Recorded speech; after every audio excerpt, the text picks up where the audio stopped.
This is a guest essay written by Michael Inslicht, a psychology professor at the University of Toronto.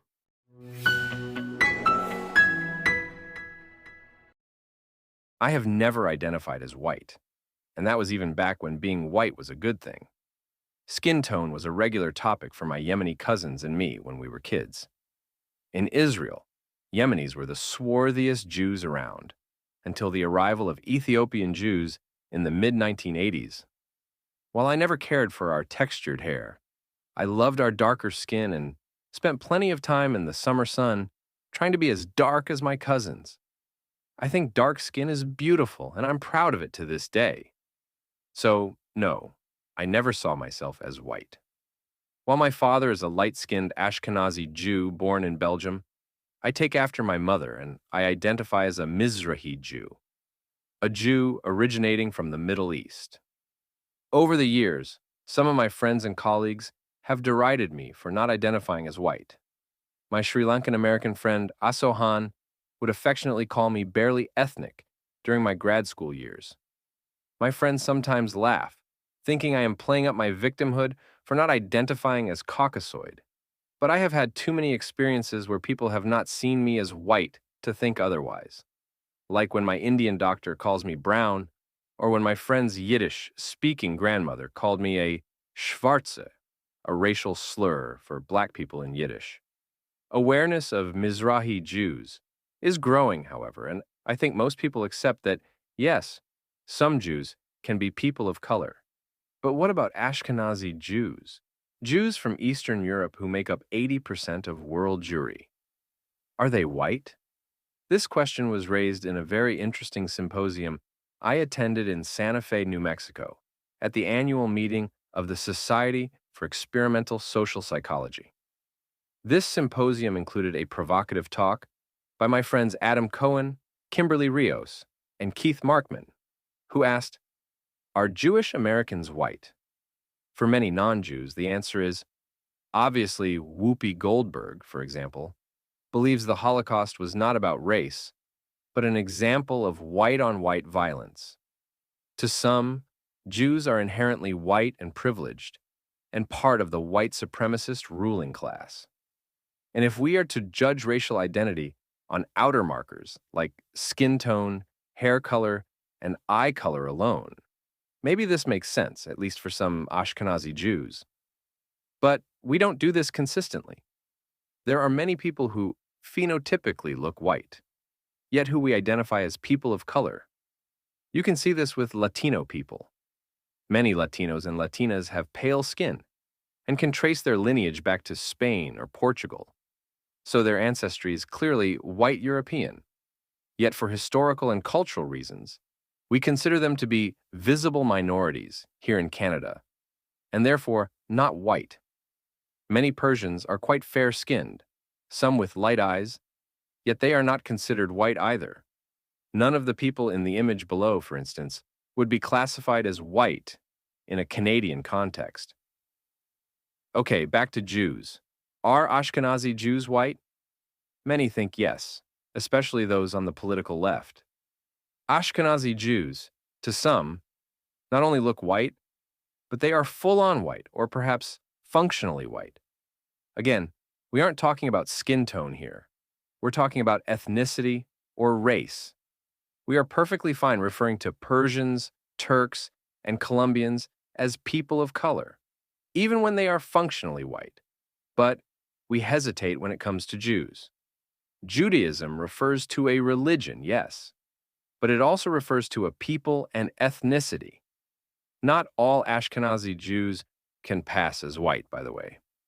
Many have darker skin, curly or frizzy hair, and, those very distinctive Jewish features that have kept caricature artists employed for centuries. Is it because Ashkenazi Jews are, on average, financially successful that they are considered white? Part of me thinks this might be right, but then I think a bit more and start wondering again. If it's about wealth, then why talk about race at all? There are plenty of poor white people, yet we don't consider these struggling folks people of color, and plenty of rich and successful non-white people who we happily consider people of color.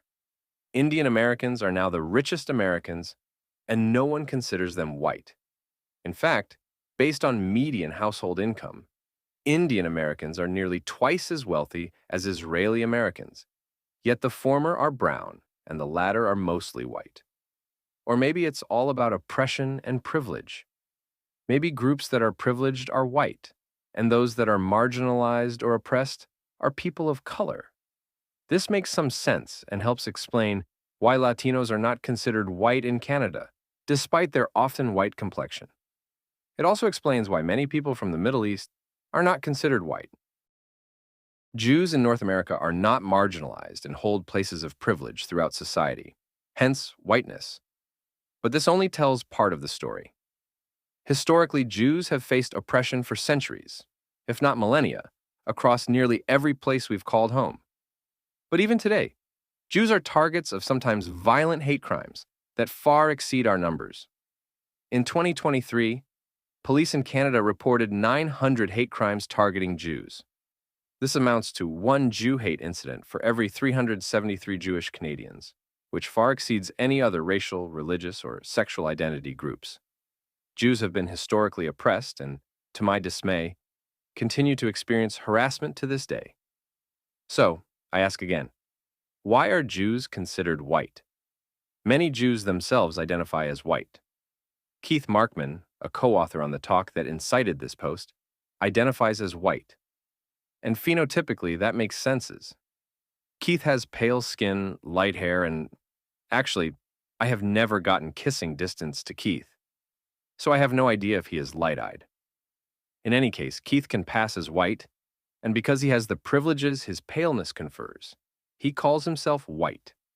Adam Cohen, in contrast, does not identify as white, even though he burns in the sun as readily as Keith. Many Ashkenazi Jews are just like him.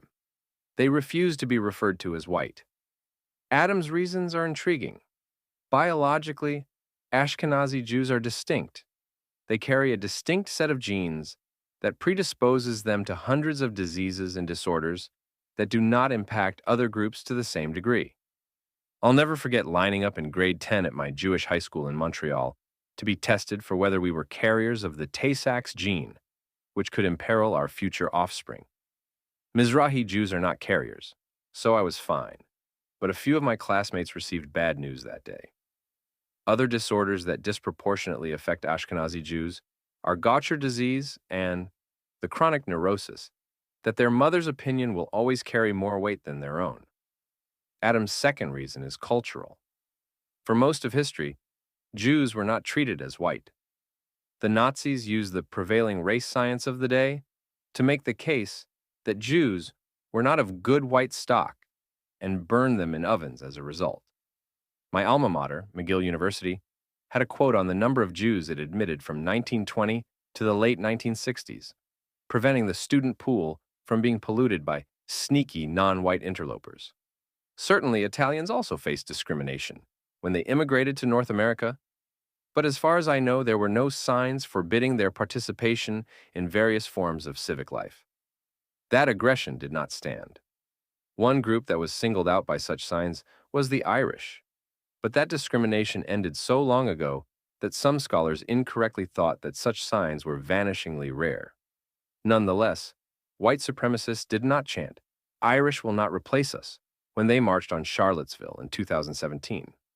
Nor did a gunman go into an Irish Catholic church in Pittsburgh to shoot and kill 11 congregants. The people who seem to be the guardians of whiteness don't seem to think Jews are white at all. Is any of this important? I mean, who cares if Jews are or are not white? This is all just silly. We're just people. And I agree. This issue of who is and who is not white is culturally constructed and doesn't make much sense outside of the Anglosphere. When I asked my student Victoria if she identifies as white, she gave me a big laughing out loud response, saying she has no idea, and that it's a classification system made up by silly, white people that made little sense to her. North Americans see her as white, but as soon as they learn she's from Brazil, not so much. I think this is all dumb. The world is not two-dimensional. But then I learned that whether Jews are seen as white or not can predict how others evaluate us. In an important talk at that same symposium, Social psychologist Jeff Sherman and forensic psychologist Sione Didarlu presented data showing that being perceived as white hurts Jews in the circles they tend to inhabit. While those on the far right tend to like Jews more if they are seen as white, the far left likes them less if they are seen as white. Given that Jews are overwhelmingly liberal, voting Democrat in the U.S. by huge margins, even in the last presidential election, being viewed as white or not matters. The social justice left has exhibited animus toward Jews they perceive as white, especially if they are incidentally reminded of Israel first. So, are Jews white? I don't know, and I wish I didn't need to care. Jews are people. I'm a person. If only we considered race and identity to be incidental parts of our personhood, I think most of us would be in a better place. Right now, of course, race and identity shape the lives of people in many ways, big and small. But one day I hope race will be considered insignificant in the way we value others. To paraphrase the great Bob Marley, I hope one day that asking about whiteness will be of no more significance than the color of one's eyes.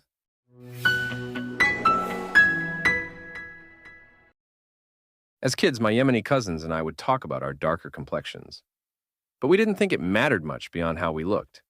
It certainly didn't shape the choices we made or how we valued other people. But we were aware of our ethnicity, which in Hebrew refers to our ethnicity or community. So, while skin tone was not so relevant, we were keenly aware of whether the kids on the block were Yemeni, Ashkenazi, Moroccan, or Persian. I later learned that these ethnicities were not merely descriptive, but also arranged in a hierarchy, which was not necessarily about race, but about something else. So, maybe asking if Jews are white is the wrong question. Maybe we should not be thinking about race as much when discussing oppression and privilege, and instead conceptualize this discussion as being about caste. In her book, Caste: The Origins of Our Discontents, Isabel Wilkerson argued that the hierarchies that divide us aren't really about race, but about caste, a deeply entrenched system of stratification that determines who's valued and who's not.